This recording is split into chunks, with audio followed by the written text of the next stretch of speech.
Okay, now, Pete, one of the questions I had for you is that you had mentioned before that you didn't like the term consciousness field, and you would prefer the term information field. And I was wondering if you could explain why that distinction was made in your discussion. Because to me, the consciousness field deals with consciousness, and the information field is mostly unconscious. I'd like to double-click on that and get more information on that link. Well, the information field holds everything in the known universe. And there's consciousness. Each person has their own consciousness and their own consciousness field. It's like it's one of the characteristics of individuality, or I'll say information field. It's one of the characteristics of the information field that I think the best English word for it is soul or spirit. And the individual consciousness field of each person is very, very different.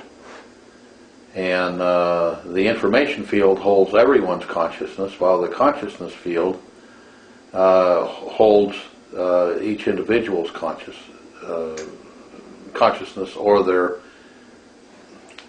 I guess we could say, spiritual characteristic, though I use spiritual in a very different method than it's used by religions.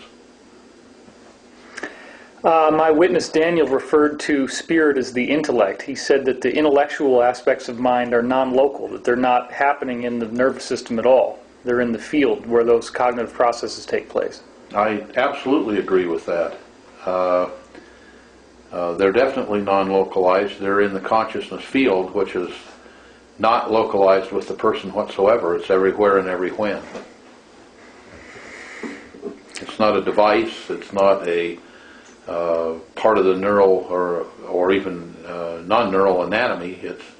It's a field. It's like a magnetic field or an electric field in some respects, in the respects of a field, but it's non-local, even though it appears to be somewhat centered around the actual individual.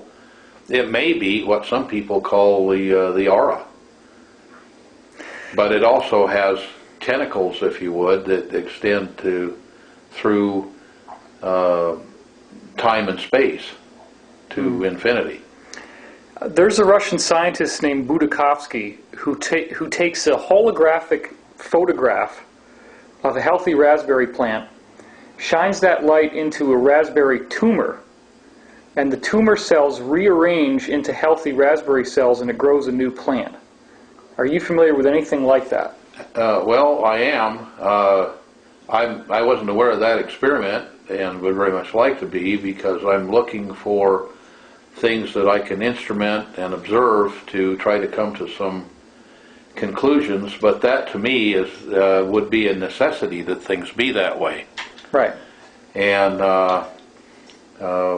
for example, one thing I found in human medicine, I'd like to be familiar with the experiment, but for example, I found out in human medicine, for example, I've come to the conclusion, and feel I can prove that to any competent neuroanatomist, that the DNA is merely a factory that generates the physical part of the body. The DNA gets its information from the informational field, and how to do that. So you find that the informational field is eternal and holds the spirit or the being or the information of the person in perfection, whereas the perfection then runs through the factory. If the factory is missing the thing that puts the wheels on, the wheels are going to fall off, if you would. And so the DNA problems that you get with human health and anatomy are errors that are in the DNA, which it appears are pretty much passed down through the family tree, and but there's also information that comes down through the family tree, and that's shown by a lot of work that was done by Joseph Chilton Pierce, for example, reported by him in The Magical Child.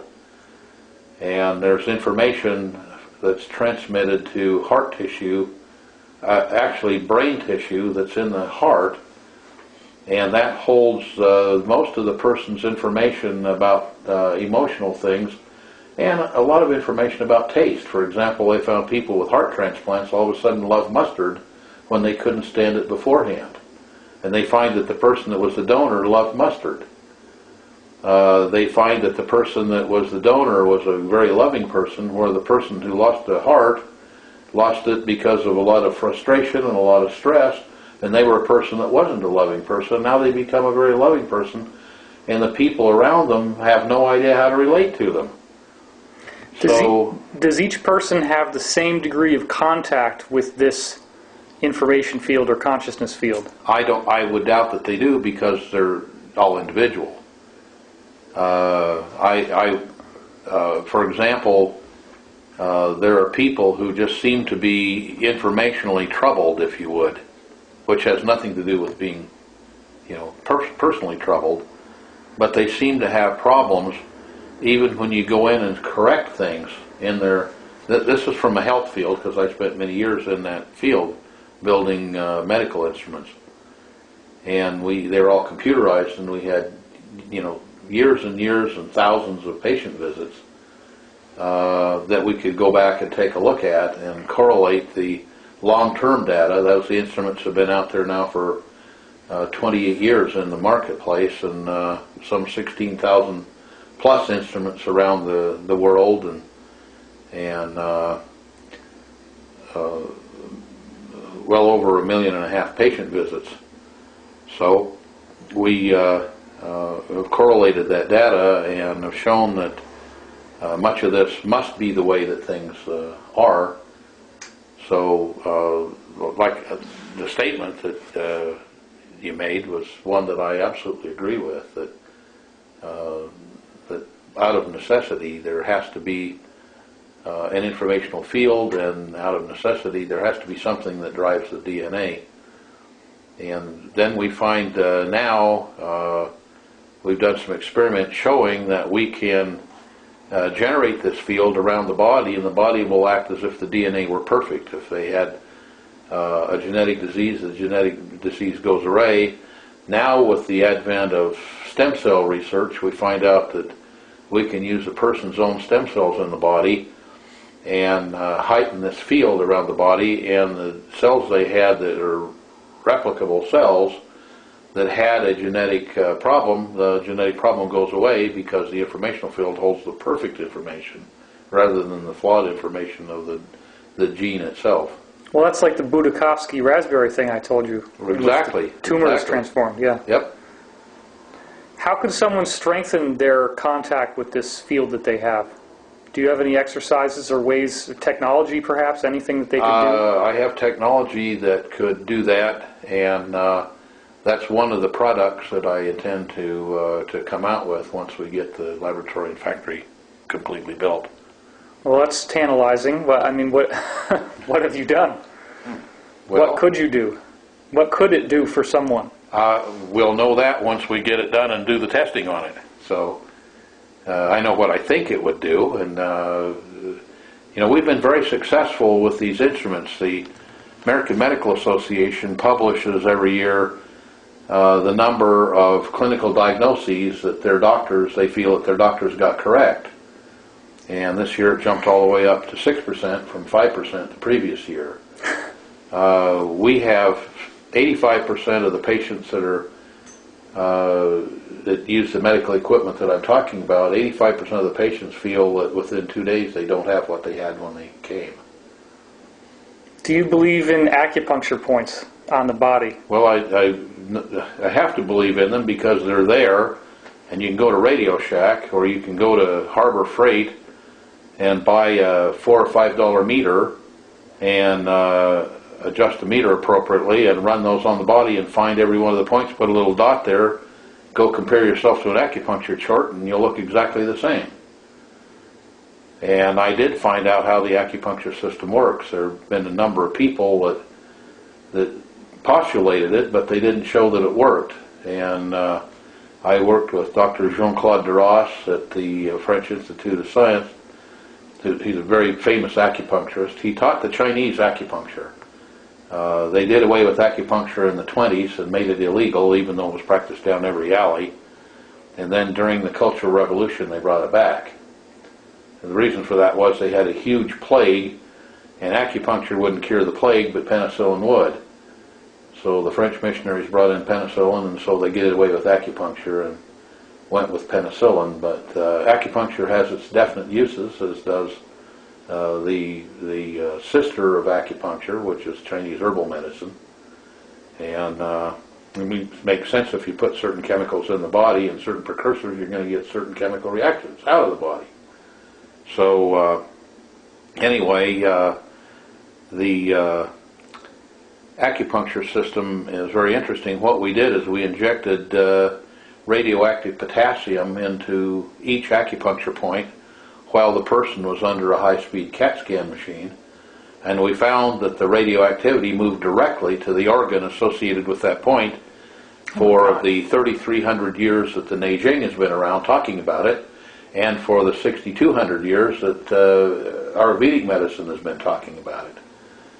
So we found there was a direct correlation to the, not only to the organ system, but to actual parts of it. For example, down the outside of the thumb, you have a point that gives you information about the entire lymphatic system, just below the first joint, but above the first joint, it talks about the lymphatics that are in the tonsillary ring. And when we inject here, the radioactive material goes to the tonsillary ring. We inject here, it goes to the whole lymphatic system. And you go down, and it goes on down the body. And the same thing, as you work across the hand, you have lymph and lung and circulation and et cetera, et cetera, et cetera. Come over here, and you have the heart and the small intestine. And you can go down and inject here, and it goes to the mitral valve. Here it goes to the aorta. Here it goes to the, this chamber, that chamber, et cetera, et cetera. Then you go down on the feet. The acupuncture points to the same thing. We also found that the acupuncture points, the acupuncture meridians, aren't veins, they aren't vessels. The acupuncture meridians, as they're called, aren't really meridians. They're made up of if you've ever cleaned a game animal or a chicken, you'll notice that between the organs, or done surgery, between the organs is a white filmy layer. That layer is built up like a baklava. It's built up in a number of layers, and each of those layers is a capacitive, conductive surface, not meant for conducting materials such as radioactive potassium, but it works as does anything in the body. The body's a biological mechanism. It works like the intestine does peristaltically, like the heart does peristaltically. And it's ionic in nature, so it's polarized, and so it pulsates and moves information. So that system was an information system. And the points are just above and below each joint, and you have them down each side of the hand. They're around at an area that's about 45-degree angle toward the finger. And you can take something like a ballpoint pen. I don't see one here, but you can take just the not the point of the pen, but the point of the case, and you can probe about 45-degree angle just above and below each joint. And most people don't know there's a joint just like this joint and this joint and this joint right down here at the wrist, and you can probe those places. And on ones where you're having a problem with the organ or organ system, you'll find a little hard nodule under the skin, just above and below the joint, and if you rub back and forth past those, ones that aren't too bad, once you don't have a bad problem, you'll feel a little nodule, but it will actually palpate like it were a little grain of rice filled with a coarse sand. You'll feel a grittiness or a graininess. And you go up below the joint and above the joint, and so you can tell where you have a problem. Now, what acupuncturists don't want you to know is if you take something that's a little milder rounded and rub that point, it'll feel really good if you have a problem there. And if you take a piece of metal and do the same thing, different points will feel differently, because the metal things tends to discharge in excess of electric field there. and the plastic would tend to charge up a point of extra field there. Hmm. And it turns out there's a type of material called an electret. An electret is to electric field like a magnet is to magnetic field. So there's a way of putting a permanent electric charge on a piece of plastic. All the microphones in little tape recorders you've ever seen, 99% of them are electret microphones, where you have a little piece of film with a permanent charge. As the voice hits it, the film vibrates, and then there's a piece of metal next to it, and you measure the voltage between the two, feed it into the device, and that's where the voice signal comes from. So you can make an electret and rub various points, and it'll just feel really good. And you'll rub it 1 time or 50 times, and all of a sudden it'll quit feeling good, and you move on to the next point. If you do that on your fingers and on your feet, you'll feel really, really good. It'll normally alleviate almost any problem you have. And that's what an acupuncturist does. They can find where those places are that you need to have a treatment and do it that way. Another way to do it is to use an acupuncture needle and stick it into the point to charge it or discharge it. And there's a way to put it in to do either. So one of the products that we came up with is 2 little pieces of metal that you can have little indentations on them, and you can rub your points. And those pieces of metal had a number of holes in them, and people asked us what the holes were for, if it was critical to the use of the unit. I said, no, that's where you tie a shoelace. And if you loan it to somebody, you keep one hand with a shoelace around, because they won't give it back to you. It feels so good. And so we have tooling to make those, and I probably need to make another batch of them. But anyway, we found that these are there. Now it turns out that these points, like this is the lymphatic system here, and this is the lung system here. And if you go clear to the end of where, and there are points up the body, if you go clear to the end of where that meridian is, they all end at a tooth root. The teeth are piezoelectric. When you squeeze a piezoelectric material, it generates a voltage. Charge. Or if you take a piece of piezoelectric material and apply a voltage, it expands or contracts. The teeth are piezoelectric. So that's why you should take very good care of your teeth. And don't get a root canal unless you absolutely have to have it. And not that you'll die, but your health will go down. And so there's some things that we have. These little devices will make up for that and will charge you up. And so especially people who are missing a lot of teeth get a real success from that. And they have very, very pronounced little nodules, and their nodules usually are hard like a rock.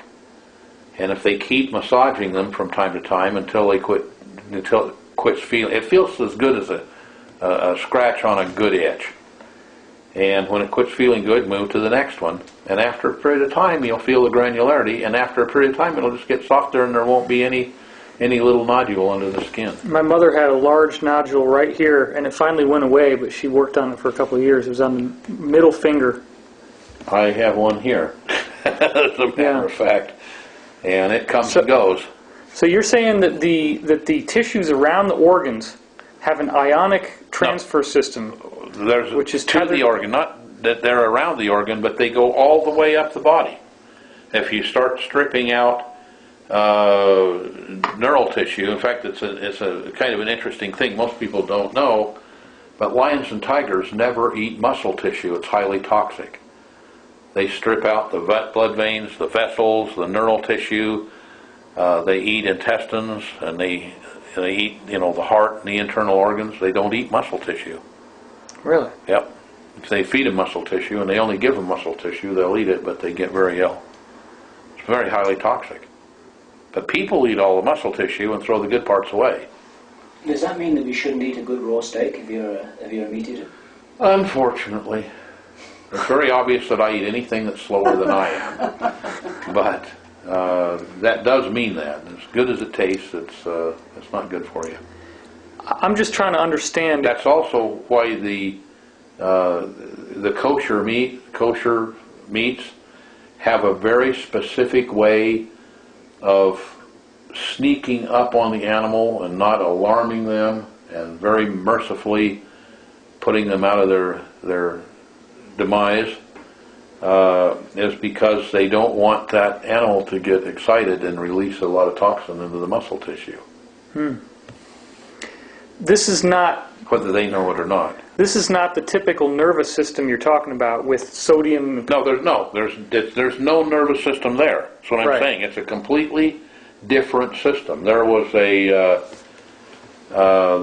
Korean fellow, Kim Bon-jung, who postulated that he said that I found the neural system and here are pictures of the little tubules that carry a yellow fluid, et cetera, et cetera. And that's all been reported, and you can find that all over the internet, and you can find it all over medical literature. But what it doesn't report is that 4 years later he committed suicide and said he was sorry for perpetrating such a hoax. There isn't that system. People looked for it and couldn't find it, and finally he just had to admit that he made it all up. And so that isn't the system. We found how it worked because we injected the radioactive potassium, and then we looked at it and watched it go through the body. And it goes exceedingly fast. If you took blood from the tip of this finger and traced it back to the heart, it doesn't move very fast. It moves very, very slowly. It doesn't race through your veins. It jerks too. But if you inject the radioactive potassium here, we had to get a higher speed CAT scan machine to even see it. It really races. And it's the frequency of this. It's like milking a cow or a goat. It's a peristaltic action. And it really races through there. It's a very high frequency. Now you're saying this is all happening with some interface with the consciousness field or the information field? Informational field. Okay. And Yeah, could you explain that? What's the energetic component? That's a couple-hour lecture. Well, could I get the elevator version? There's not really an elevator version. It depends where it is, what the problem is, which meridian it is. Okay, if an organ is dysfunctional, why would it matter what's going on in your hand? It doesn't. It makes what's going on in your hand. It creates what's going on in your hand. Okay. So because they're the extremities, somehow... Because we're built that way. You're saying you can either heal it on the hand or you can heal it directly on the organ, right? No, I wasn't saying that at all. What I'm saying is that problems in the organ manifest themselves both physically and informationally at the appropriate points on the body. Now, if you think about it, when you build a car, any car that you've had in the last 10 or 12 years has an electrical connector under the seat, and you plug a computer in there, and it'll say the oxygen sensor is bad, the brakes are getting weak. It'll say a number of things. So let's assume that somehow, whether divinely or by genetics, we were designed. Why not design a system where you could test the thing? I mean, we don't come with an operator's manual, but maybe we come with a system that is very easy for us to find out what the problem is and then alter things. Now, one thing we found out is that every substance has an informational field around it. We found out that a way to take that substance, place it on a device, and from the device find a numerical signature for that information field. Then we found a way, therefore, to store it in a computer. Now we can take the computer and run that information back out and generate an informational field. We can make that field large so it surrounds the body, and we can then measure in real time at these points, most of which are acupuncture points and some aren't. There are some acupuncture points that we find don't do anything, even though they're classical points. Now, 6,000 years ago or 3,300 years ago, they didn't have any kind of measurement instruments. So we now have a biofeedback system that will actually do that. A lot of our audience is going to think of the Rife machine when you say these numerical signatures. That's very unfortunate. Okay. Because there's no correlation whatsoever. Has nothing to do with the Rife machine. Okay. Didn't you work for Royal Rife? I worked for Rife for a period of time, yes, and I know how his instruments worked. And it has no bearing on this whatsoever. This is a very gross mechanical type of thing. Okay. And it doesn't work at all like anybody thinks. So that's another story. But anyway, threw me off a little bit here in my thinking about this. You can play a signature for specific compound. Yeah, we can make a signature with a compound, and what happens is the body will react to that informational field as if you had given the person that substance. And so you can go to an acupuncture point and get information from it that you can graph and chart on a machine, and it will tell you whether that organ is in a type of inflammatory process or in a degenerative process, and how much, how long it's been there, whether it's winning the battle or losing the battle. And then you can put the person in an informational field from a substance that you think may solve that problem, and ask the body, and the body will react exactly as if you'd given that substance, so you can select a type of treatment. When somebody is given a placebo, are they affecting their own informational field? Absolutely. You talk to placebos work 50% of the time. And it isn't because placebos have a physical effect. They have a mental effect in some instances, and they have an informational effect in some instances. So you should be able to affect your own informational field. So, yes, people ask me when I built these very complex computerized machines that do the diagnosis and selection of treatment, they ask me, what's your goal for this machine? And I said, my goal is when the doctor throws the thing in the dipsy dumpster and just does it. And that can be done. However, the machine takes away his emotional state and his emotional interference with it, and the patient's emotional state and the patient's emotional characteristics with it. But one of the machines that I want to come out with in the future is one that's a biofeedback device that allows the patient to put himself in an informational or mental state that affects the problem with the body. And that can be done. It's easily be done.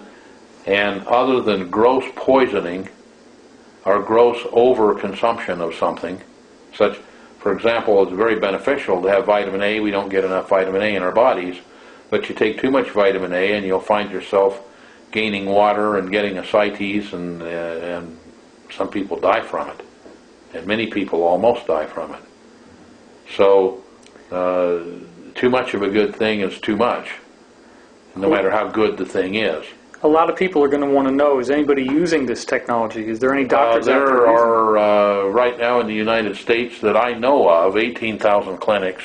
18,000? 18,000 clinics using this technology. I taught 7 companies how to make it. About 5 other companies came in and stole the information from them, which if they'd come and asked me, I'd have handed it to them. Huh. Because I knew it was going to need 20 or 25 years out there before it got itself established. And so what I did was I let other people do it, and I ran around in front of them like the man that runs in front of a curling iron and sweeping a pathway for it. I went around in front of them sweeping a pathway in front of the FDA, and we got a very, very good publicity man whose mother had been given, 8 or 10 weeks to live, and we kept her alive for another 17 years. Oh my gosh. And he felt very happy about that, and so he jumped on our bandwagon.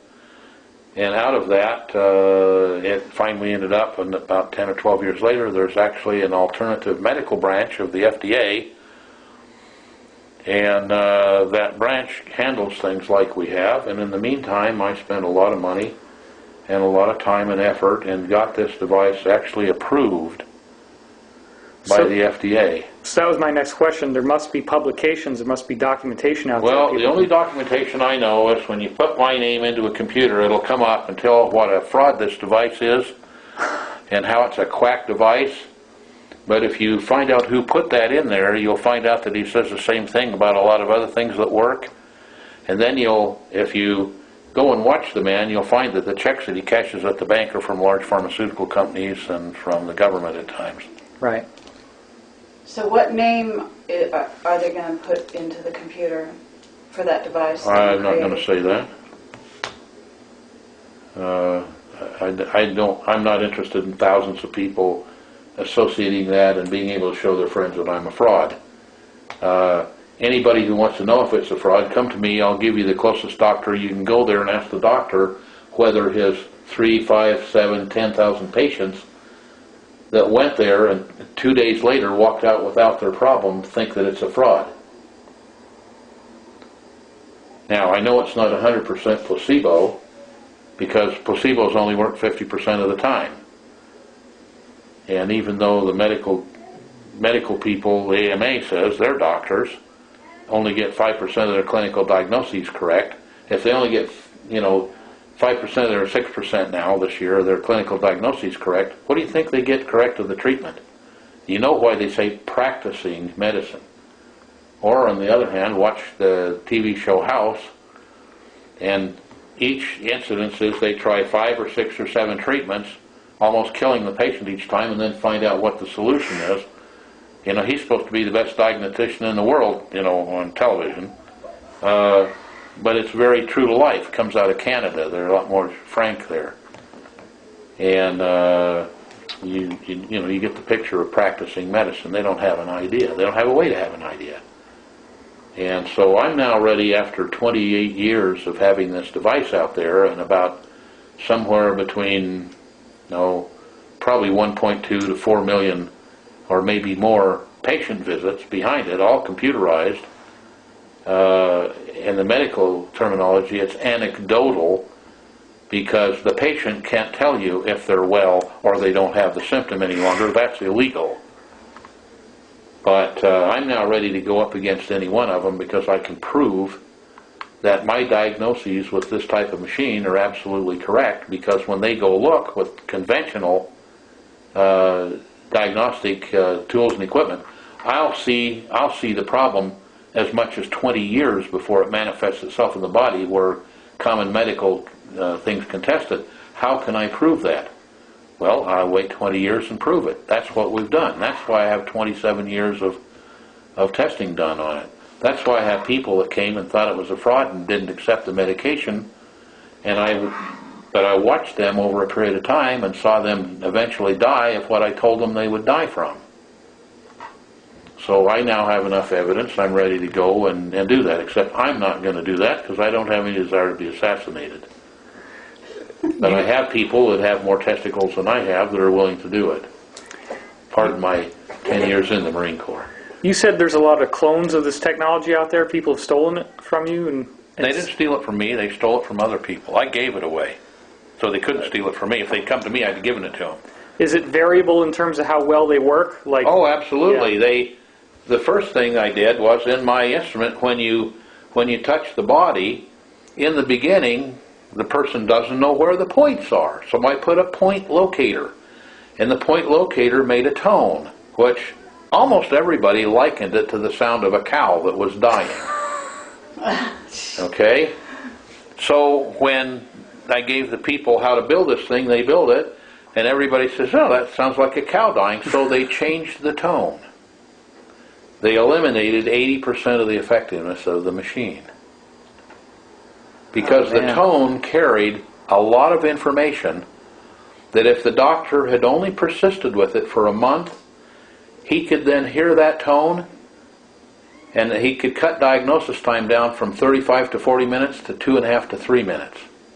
Wow. It just became natural. Oh, I know what that means. I know what that tone means. Let me try this. Let me try that. And he can dial up on the machine now some 850,000 different substances that are in this world.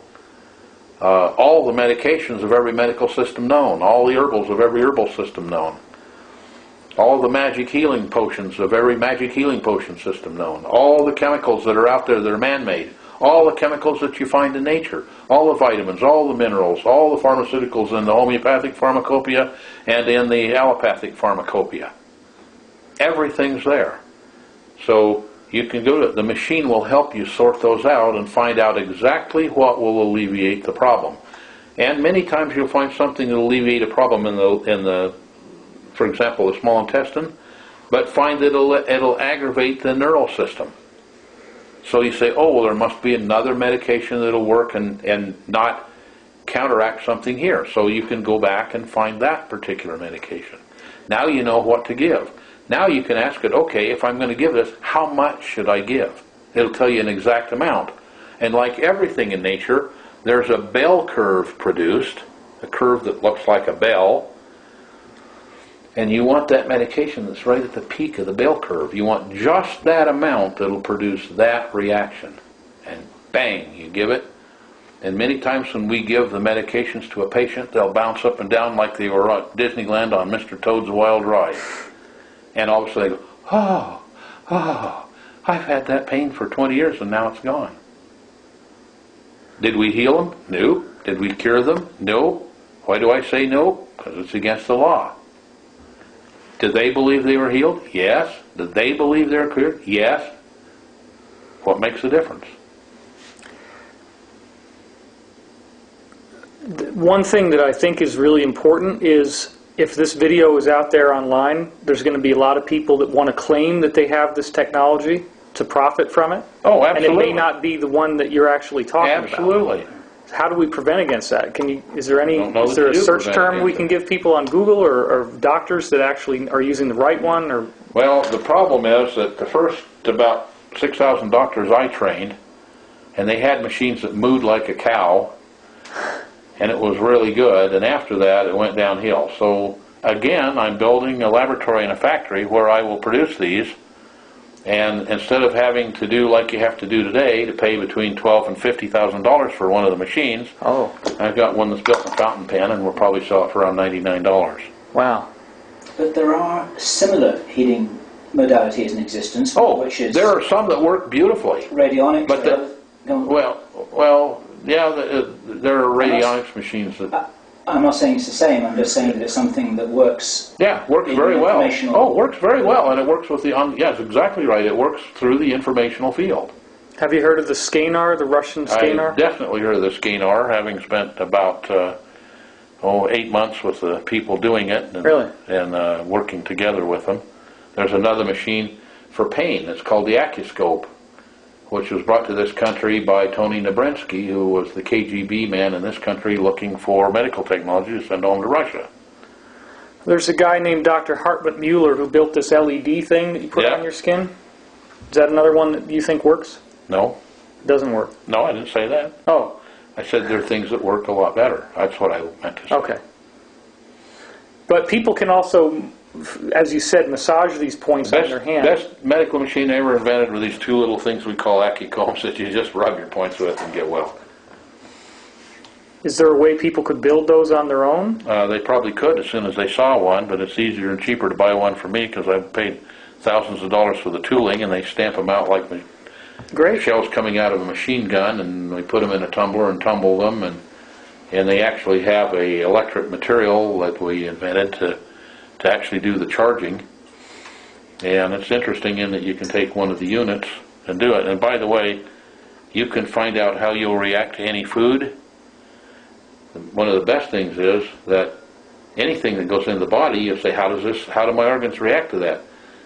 There's a reason that the highest paid doctor is the anesthesiologist. It's because he has to pay the most insurance.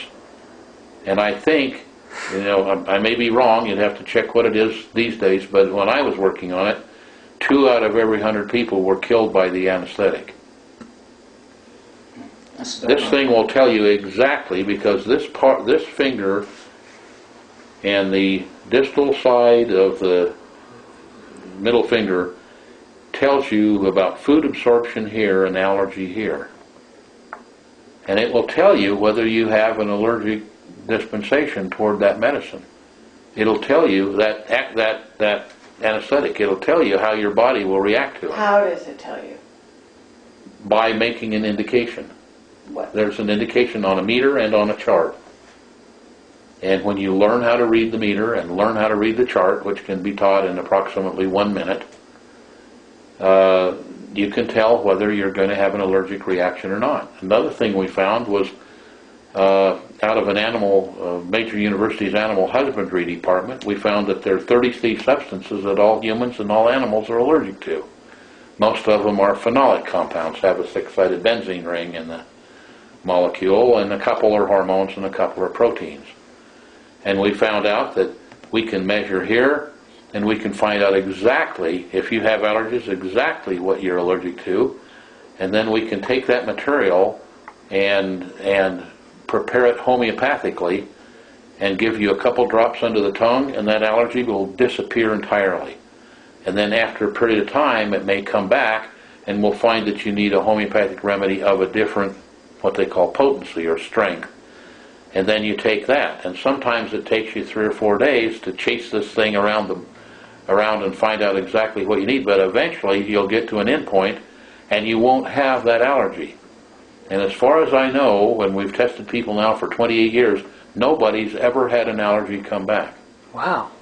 And we're dealing strictly with an informational system here that modern science refuses to do, but it doesn't seem to make much difference to those people who had allergies and don't, that modern science doesn't like it. It doesn't fit their paradigm, which is wrong.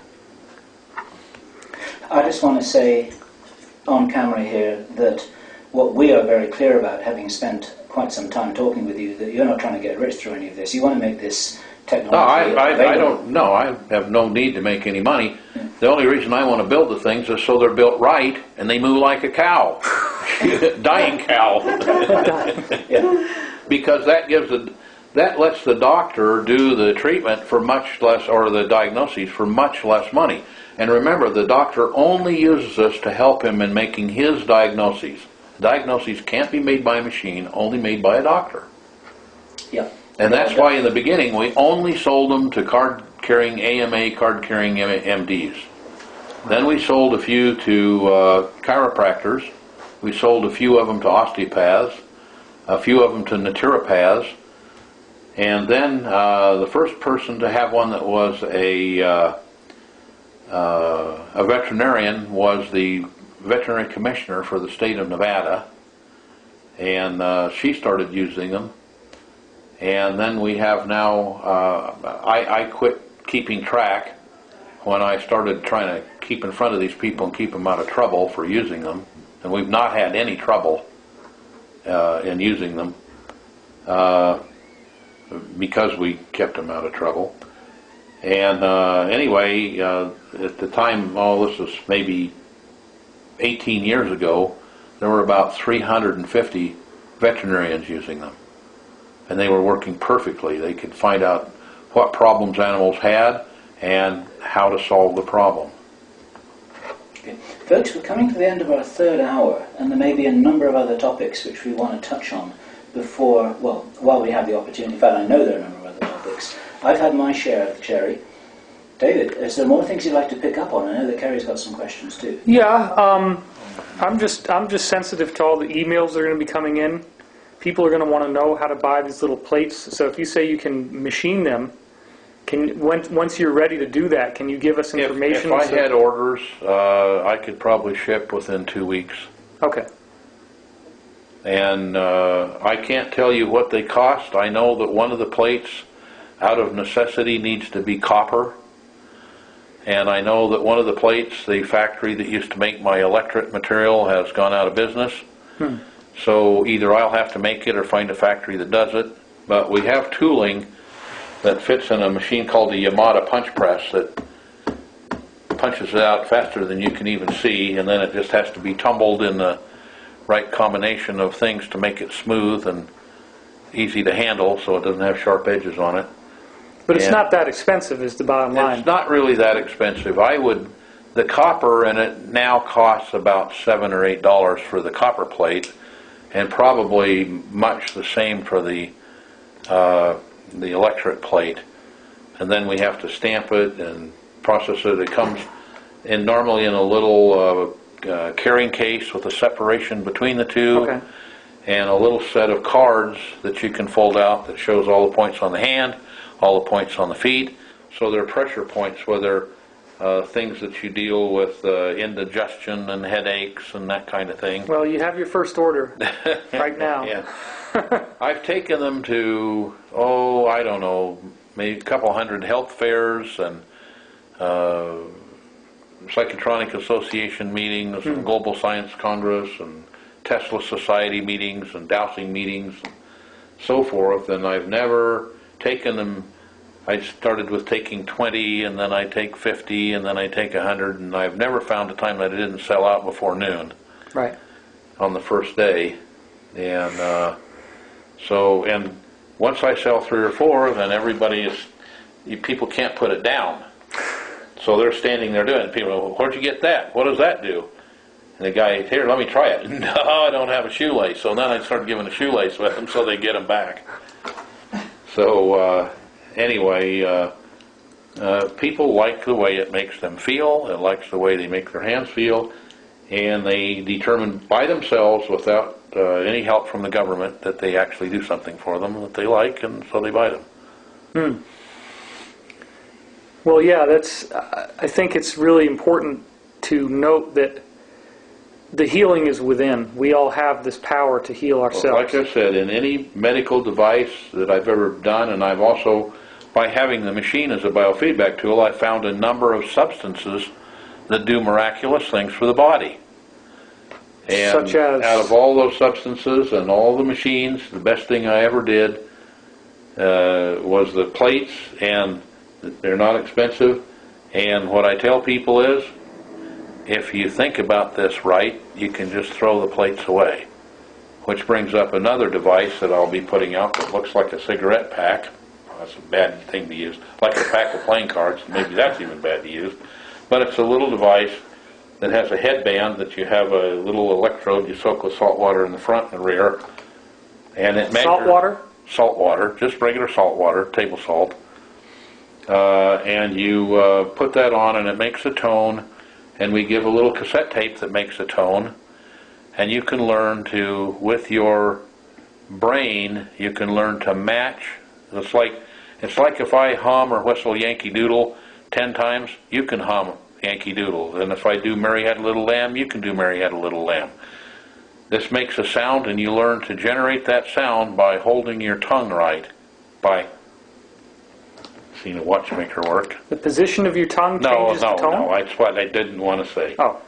If you watch someone that's doing precision work, like an engraver or a watchmaker, they do it this way. Okay. Yes, they have to hold their tongue in a certain way, and it lets them do things, but you don't necessarily have to hold your tongue right. You learn how to hold your mind right. And so this gives off an even pitch, but the pitch is varying? No, it's not an even pitch. It's a varying pitch. It sounds like whistling a tune. Okay. And so you learn to make that tune by thinking right, and you'll eventually, you put it on, and if you do different things mentally, you'll get different tones. So you learn to hold those tones so you get the tone that was on the little tape. And when you get to that point, you can then alter these things without the plates. You can just do it mentally. This is going to make me sound stupid, but people in the audience are going to compare that to the Monroe tapes with the binaural synchronization in the ears. Is there any relationship with those? None whatsoever. I didn't think so. Is this like an EKG, like it's a brainwave? No. Okay. What's making the tone? A electrical field that's generated by the body. So why these 2 points then? Because those are the ones that work. Okay. So is it only used for healing, or are there other... You can do my favorite thing to do with it is find somebody that's into to brainwave analysis and brainwave work, and go have them implement me and then play Yankee Doodle for them with my brain. they immediately say, oops, the machine is broken, we've got to fix it, because nobody can learn to do that. Sorry, I teach anybody to play Yankee Doodle with their brain in 2 weeks. But I mean, are there... And then once you learn to do Yankee Doodle, you can do Mary Had a Little Lamb in about 10 minutes. Let's say you have a guy that can move things with his mind. He has telekinesis, and Yeah. he makes a song on this He thing. makes a song, and you buy the song from him, like buying an MP3 thing, and you make that song, chances are very good you're going to run that little ball bearing around through the maze with your head. Really? Yeah. That's very interesting. And I can tell you that government agencies have bought those by the thousands. So How would you get an electrode on the back of your head? Isn't that going to go through your hair? Well, surplus-wise, I bought about 10,000 little fold-out razors that are used to scrape hair off the body when the surgeon needs to sew it up. You just put a little shaving cream on it and scrape a little piece off. And there's a headband you wear? There's a headband you wear, and there's 2 little electrodes made out of a special metal, and they have a little cotton sock over them.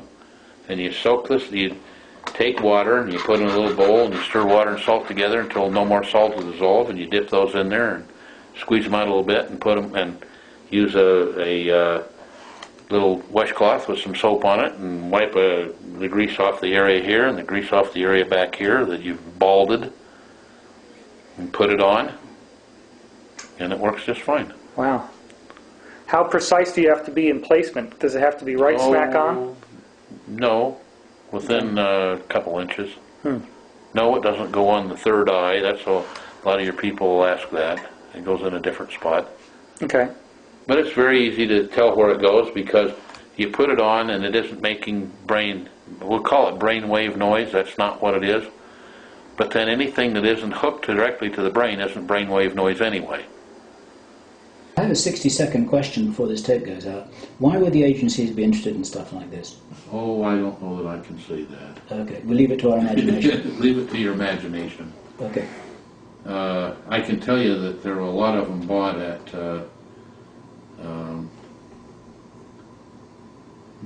SRI, and a lot of them were bought by...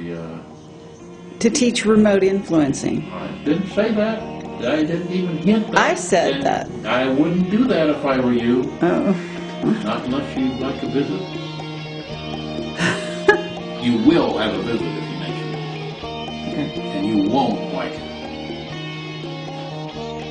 Been involved with trying to build flying saucers. You usually found that flying saucers, if you look at most of the movies, there always seems to be a robot involved with it.